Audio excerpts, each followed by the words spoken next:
மக்களவையில் அநாகரிக பேச்சு, மோடி குறித்து ஆதாரமற்ற அவதூறு, ராகுல் காந்திக்கு பாயப்போகும் உரிமை மீறல் நோட்டீஸ், பதவியை பறிக்க களமிறங்கிய பாஜக.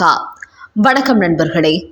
மக்களவையில் தனக்கு எதிராக நம்பிக்கையில்லா தீர்மான நோட்டீஸ் கொடுத்ததால் இந்த நோட்டீஸ் ரத்து செய்யப்பட்ட பிறகுதான் மீண்டும் சபாநாயகராக பணியாற்றுவேன் என்று சொல்லி மக்களவைக்கு செல்ல மறுத்துவிட்டார் ஓம் பிர்லா.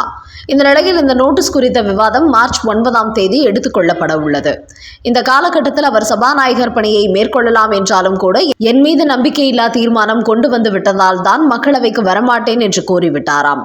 இந்த நிலையில் நேற்று முன்தினம் ஓம் பிர்லா வெளியிட்ட ஒரு செய்தியில் ராகுல் காந்தி மட்டுமின்றி எதிர்க்கட்சி எம்பிகளின் செயல்பாடு நாடாளுமன்ற விதிகளை மீறுவதாக உள்ளது. அனைவருமே தங்கள் விருப்பப்படி பேச வேண்டும் என்று நினைக்கிறார்கள். ஒரு கட்சியினர் பேசி முடித்துவிட்டு மற்றவர்கள் பேசலாம் என்று சொன்னால் நான் அவர்களை தடை போடுவதாக கூறுகிறார்கள். அவையில் யாராக இருந்தாலும் சபாநாயகர் அனுமதி கொடுத்த பிறகுதான் பேச முடியும். ஆனால் ராகுல் காந்தியோ பள்ளி மாணவரை போன்று எடுத்ததற்கெல்லாம் எழுந்து பேச தொடங்கி விடுகிறார். லோக்சபாவை பொறுத்தவரை பிரதமர் மோடியே இருந்தாலும் கூட தான் பேசுவதற்கு சபாநாயகரிடத்தில் அனுமதி பெற வேண்டும். இதுதான் மக்களவை விதிமுறை. ஆனால் ராகுல் காந்தி மக்களவை மரபுகளை, சட்டத்திட்டங்களை தெரியாத ஒரு எதிர்க்கட்சி தலைவராக இருக்கிறார். அவரது செயல்பாடு குழந்தை போலவே உள்ளது. இந்த நாட்டின் பாதுகாப்பை கூட தனது அரசியல் ஆதாயமாக அவர் பயன்படுத்த நினைக்கிறார். அதனால் காங்கிரஸ் கட்சி சார்ந்த மூத்த தலைவர்கள் நாடாளுமன்றத்தில் எப்படி செயல்பட வேண்டும் என்று ராகுல் காந்திக்கு பாடம் எடுத்து அவரை பேச வைக்க வேண்டும் என்று ஒரு கருத்தை ஆவேசமாக பதிவு செய்துள்ளார் சபாநாயகர் ஓம் பிர்லா. இந்த நிலையில் மத்திய நாடாளுமன்ற விவகாரத்துறை அமைச்சர் கிரண் ரிஜிஜு நேற்று வெளியிட்டுள்ள ஒரு செய்தியில், இப்போதைய சபாநாயகர் மிகவும் மென்மையானவர். அதன் காரணமாகவே அராஜகம் செய்யக்கூடிய எம்பிகளை கூட அவர் அமைதியாக வழிநடத்துகிறார். அப்படிப்பட்டவரின் அறைக்கு சென்று சில காங்கிரஸ் எம்பிகள் மோசமான வார்த்தைகளை வெளிப்படுத்தியுள்ளார்கள் என்றாலும் அவர்கள் மீது அவர் நடவடிக்கை எடுக்கவில்லை. அவர் நினைத்தால் அடுத்த நொடியே அவர்களை சஸ்பெண்ட் செய்து வெளியேற்றியிருக்கலாம். என்றாலும் யார் மீதும் எந்தவித நடவடிக்கையும் எடுக்கவில்லை. குறிப்பாக அவரது கட்டுப்பாட்டை மீறி காங்கிரஸ் பெண் எம்பிகள் பிரதமர் மோடியின் இருக்கை அருகே பேனருடன் முற்றுகையிட்ட போது கூட அவர் அமைதி காத்தார். மற்றவர்களாக இருந்திருந்தால் செக்யூரிட்டியை அழைத்து அவர்களை அவைக்குள் இருந்தே வெளியேற்றி இருப்பார்கள் என்று கூறியுள்ள கிரண் ரிஜிஜு, இதேபோன்று காங்கிரஸ் எம்பிகள் தொடர்ந்து விதிகளை மீறி செயல்பட்டால் அடுத்த கட்ட நடவடிக்கைகள் கடுமையாக இருக்கும் என்பதை எதிர்க்கட்சியினர் மறந்துவிட வேண்டாம். குறிப்பாக மக்களவையை தவறாக வழிநடத்தி வரும் ராகுல் காந்திக்கு எதிராக உரிமை மீறல் நோட்டீஸ் அனுப்ப போகிறாராம். எந்த ஒரு உறுப்பினராக இருந்தாலும் அவர்கள் மீது சொல்லக்கூடிய குற்றச்சாட்டுகளுக்கு ஆதாரங்களை எடுத்து வைக்க வேண்டும். ஆனால் ராகுல் காந்தியோ பிரதமர் மோடிக்கு எதிராக ஆதாரமற்ற தகவல்களை தொடர்ந்து இந்த மக்களவையில் பேசி வருகிறார். இந்தியாவையும் இந்தியர்களையும் பிரதமர் மோடி விற்றுவிட்டதாக கூறுகிறார். எந்த அடிப்படையில் இவர் இப்படி பேசுகிறார்? அது எந்த ஒரு நோட்டீஸும் கொடுக்காமல் மத்திய அமைச்சர்கள் மீது சரமாரியாக குற்றம் சாட்டுகிறார். ஆதாரம் கேட்டால் மக்களவையை விட்டு எழுந்து ஓட்டம் பிடித்து விடுகிறார். அதோடு பிரதமர் மோடி நாட்டை விற்றுவிட்டார் என்று இவர் கண்மூடித்தனமாக பேசுவதெல்லாம் விதிமீறலின் உச்சமாகும். எதிர்க்கட்சி தலைவர் என்றால் ஒரு கட்டுப்பாடு இருக்க வேண்டும். இவரிடத்தில் எதுவுமே கிடையாது. அதனால் ராகுல் காந்தி மீது பார்லிமெண்ட் உரிமை மீறல் நோட்டீஸ் பாய போகிறது. இதில் அவர் சஸ்பெண்ட் செய்யப்படலாம் அல்லது பதவி நீக்கம் கூட செய்யப்படலாம் என்றும் கூறியுள்ள மத்திய விவகாரத்துறை அமைச்சர் கிரண் ரிஜிஜு, இந்த விவகாரம் சபாநாயகரின் ஒப்புதலோடு பரிசீலிக்கப்படும். அதனால் மக்களவையில் ஒரு பொறுப்பில்லாத எதிர்க்கட்சி தலைவராக இருக்கும் ராகுல் காந்தி இப்படியே வாய்க்கு வந்தபடி பேசிக் கொண்டிருப்பதை பார்த்து கொண்டிருக்க முடியாது. அவதூறு பேசுவதே அவரது வேலையாகிவிட்டது. இதற்கு ஒரு நிரந்தர முடிவு கட்டியாக வேண்டும் என்று நேற்று அவர் ஒரு எச்சரிக்கை மணி அடித்துள்ளார்.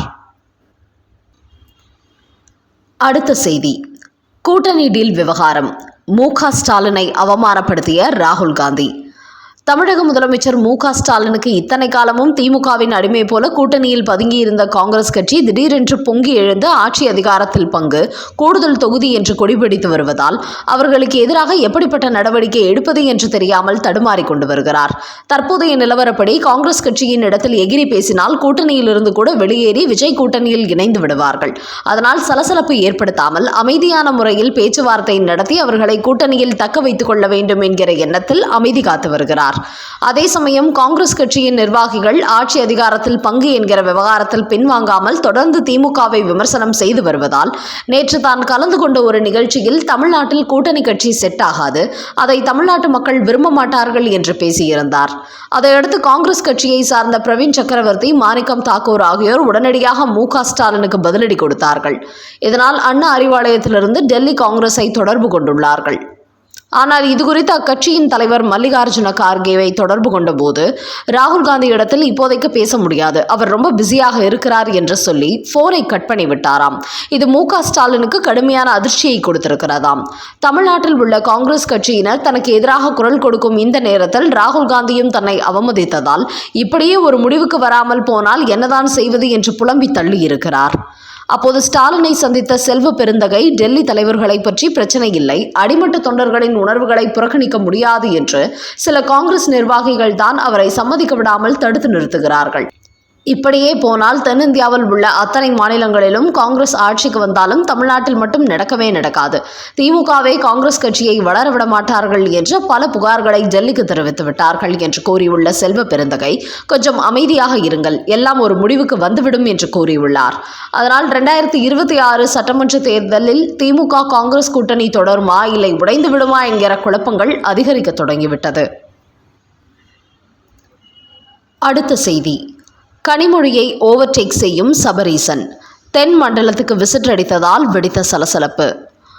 தூத்துக்குடி தொகுதியில் போட்டியிட்டு எம்பியாக இருக்கும் கனிமொழி தற்போது திமுகவின் தூத்துக்குடி, திருநெல்வேலி, தென்காசி போன்ற மாவட்டங்களில் தேர்தல் ஒருங்கிணைப்பாளராகவும் பணியாற்றி வருகிறார்.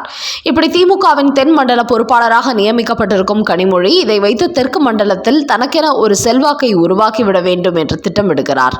துணை முதலமைச்சராக இருக்கும் உதயநிதியே வந்து நின்றால் கூட கனிமொழி சொல்லாமல் எதையும் செய்ய மாட்டோம் என்று தனது சொல்லுக்கு அனைவரையும் கட்டுப்பட வைக்கும் முயற்சியில் ஈடுபட்டு வருகிறார். குறிப்பாக திமுகவின் தென் மண்டல நிர்வாகிகளை தனது ஆதரவாளர்களாக மாற்றிக்கொண்டு வருகிறார். இப்படி கனிமொழி மாநில அரசியலுக்கு வந்து தனக்கான ஒரு செல்வாக்கை உருவாக்கி வருவது உதயநிதிக்கு மட்டுமின்றி சபரீசனுக்கும் அதிர்ச்சியை கொடுத்துள்ளதாம். இப்படியே விட்டால் எதிர்காலத்தில் டெல்லியை விட்டுவிட்டு மாநில அரசியலுக்குள் வந்து அதிகாரம் செலுத்த தொடங்கிவிடுவார் என்று கனிமொழியை வளரவிடக்கூடாது என்பதற்கான வேலைகளில் ஈடுபட தொடங்கியுள்ளாராம் சபரீசன். அதன் காரணமாகவே கடந்த சில தினங்களுக்கு முன்பு தென் மண்டலங்களுக்கு திடீர் விசிட் அடித்துள்ளார் சபரீசன். அப்போது தொகுதி வாரியாக கூட்டங்கள் போட்டு நிர்வாகிகளை சந்தித்து தேர்தல் நிலவரம் குறித்து பேசியுள்ளார். அதோடு இந்த தேர்தலில் யார் யார் எப்படியெல்லாம் செயல்பட வேண்டும் என்று அவர் ஆலோசனைகளும் கொடுத்துள்ளார். கனிமொழி ஏரியாவில் இப்படி சபரீசன் இடையில் புகுந்து ஆலோசனை கொடுத்திருப்பது கனிமொழிக்கும் அவரது ஆதரவாளர்களுக்கும் பலத்த அதிர்ச்சியை கொடுத்துள்ளதாம். அதையடுத்து இந்த விஷயத்தை மு.க. ஸ்டாலின் இடத்திலும் கொண்டு சென்றிருக்கிறார் கனிமொழி. ஆனால் அவரோ ஆட்சி அதிகாரத்தில் கூட மருமகன் சபரீசனின் ஆதிக்கம் இருந்து வருகிறது. அப்படி இருக்கும்போது தேர்தல் பணிகளில் அவர் எப்படி தலையிடாமல் இருப்பார்? அவர் எதை செய்தாலும் எல்லாம் கட்சி நலனுக்காகத்தான் இருக்கும் என்று சொல்லி கனிமொழியை ஆஃப் பண்ணிவிட்டாராம் மு.க. ஸ்டாலின். இதன் காரணமாகவே சபரீசனின் தென் மண்டல விசிட் காரணமாக தேர்தல் முடிந்ததும் மாநில அரசியலில் கனிமொழியை ஓரங்கட்டி விடுவார்களோ என்று அவரது ஆதரவாளர்கள் கடும் கொந்தளிப்பில் இருக்கிறார்களாம்.